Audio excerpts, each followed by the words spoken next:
Assalamualaikum warahmatullahi wabarakatuh. Menarik bicara Trisakti, Capres, Cawapres, dan alhamdulillah saya sudah membaca sebagian dari 47 halaman kalau tidak salah visi misi dari Jokowi JK.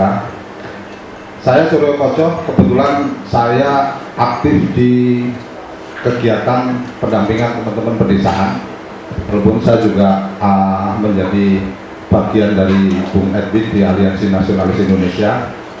Beberapa hari yang lalu, Pak Jarod, kami sudah mengirim surat ke tim sukses dua-duanya menyangkut undang-undang desa, menyangkut desa. Dan yang menarik, dari dua calon, saya sih sebenarnya berharap tim sukses dari Prabowo juga hadir, karena ternyata cara memandang atau menempatkan desa ini agak berbeda. Saya tidak tahu perspektifnya seperti apa, tetapi Prabowo lebih melihat desa sebagai bagian dari entitas potensi ekonomi, tapi di visi misi Jokowi itu masuk dalam berdaulat di bidang politik. Jadi berdaulat di bidang politik di angka 8 itu menyebutkan bahwa Jokowi JK kami mendedikasikan diri untuk memberdayakan desa. Jadi agak bingung juga saya memberdayakan desa dalam konteks kedaulatan di bidang politik. Ada beberapa yang lain juga yang menjadi pertanyaan kita adalah ketika di salah satu bagiannya itu menyebutkan bahwa membebaskan desa di wilayah hutan dan perkebunan. Membebaskan itu maksudnya apa? Nah, ini yang mungkin menjadi bagian yang menarik untuk didiskusikan lebih lanjut. Tapi yang ingin saya sampaikan, dan nanti mohon izin Pak Mas Jarod, saya titip surat yang sudah saya kirimkan, tapi sampai sekarang belum ada respon, kita telepon juga nggak ada tanggapan positif, adalah bahwa salah satu yang sempat saya ikuti, karena saya tidak mengikuti secara penuh di debat semalam, tapi salah satunya adalah sepakat untuk kemudian menegakkan hukum. Kalau sepakat menegakkan hukum, maka undang-undang itu bagian dari hukum, dan undang-undang sampai ke peraturan KPU menyebutkan kampanye tidak boleh melibatkan polisi, TNI, aparat desa, PNS. Saya tidak bicara yang lain, saya bicara aparat desa. Saya melihat dengan nyata dan saya punya dokumentasinya, dua-duanya memainkan aparat desa. Jadi naif ketika seorang calon presiden, apalagi tadi Mas Jarod menyampaikan revolusi mentalitas apa yang sedang direvolusi, yang sedang diperbaiki, mentalitas apa? Kalau mentalitasnya adalah sepakat untuk kemudian taat terhadap konstitusi, maka selayaknya, dan ini masuk dalam 4 tantangan yang kami sampaikan, adalah ada pernyataan calon presiden dan wakil presiden bahwa tidak akan dan melarang aparat desa terlibat dalam kampanye. Karena saya melihat secara nyata dan tegas, bahkan di beberapa tempat, dan itu dilakukan dua-duanya, itu aparat desa menjadi alat untuk penggerak massa.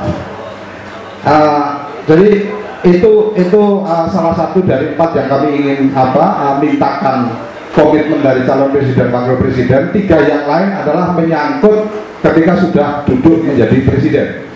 Yang pertama adalah undang-undang desa mengamanatkan ada peraturan pemerintah yang paling lambat 2 tahun harus dibikin.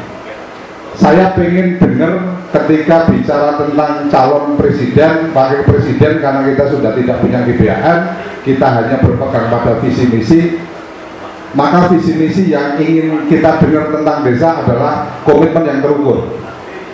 Kapan semua peraturan pemerintah menyangkut tentang desa itu akan diselesaikan, dan jangan kemudian menyampaikan sesuatu tanpa konten yang jelas.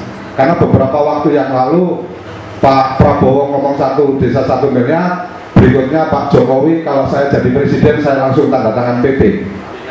Nah, kalau langsung tanda tangan PP yang seperti apa? Siapa yang bikin? Kalau cuma tanda tangan PP yang dibikin oleh Pak SBY, ya nggak ada nilai lebihnya.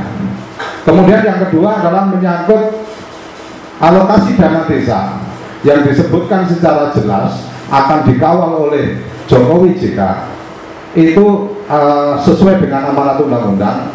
Pertanyaannya adalah di tahun anggaran berapa Jokowi JK apabila menjadi presiden itu perlu dilaksanakan. Kenapa saya tanyakan perlu dilaksanakan? Karena dalam undang-undang ada jebakan bahwa dilakukan secara bertahap. Maka penuhnya kapan? 2016, 2017 atau 2019 itu menjadi lebih terukur. Kemudian yang keempat, yang terakhir, apabila menjadi calon presiden, menjadi presiden dan wakil presiden, dalam undang-undang menyebutkan, dan sebenarnya ini sudah juga disebutkan di undang-undang sebelumnya, aparat desa itu mendapatkan penghasilan tetap dari pusat. Itu undang-undang 32 sudah menyampaikan itu, tapi nggak pernah dilaksanakan. Dan di undang-undang yang baru secara jelas menyebutkan itu. Ini mohon ada kejelasan kepantasan aparat desa itu seperti apa? Apakah cukup dengan UMK ataukah dengan gaji PNS golongan 2A atau golongan berapa dan seterusnya. Jadi mungkin saya lebih berharap kesempatan ini karena ada Mas Jarod yang sama-sama GMNI juga. Saya dulu GMNI Semarang, Mas. Saya titip berkenan mungkin nanti bisa disampaikan untuk diberikan tanggapan. Dan saya memang sangat berharap ada seorang calon presiden. Sampai hari ini saya dan teman-teman sepakat belum memutuskan akan mendukung kemana, tetapi kami ingin mendengar komitmen dari 4 hal ini.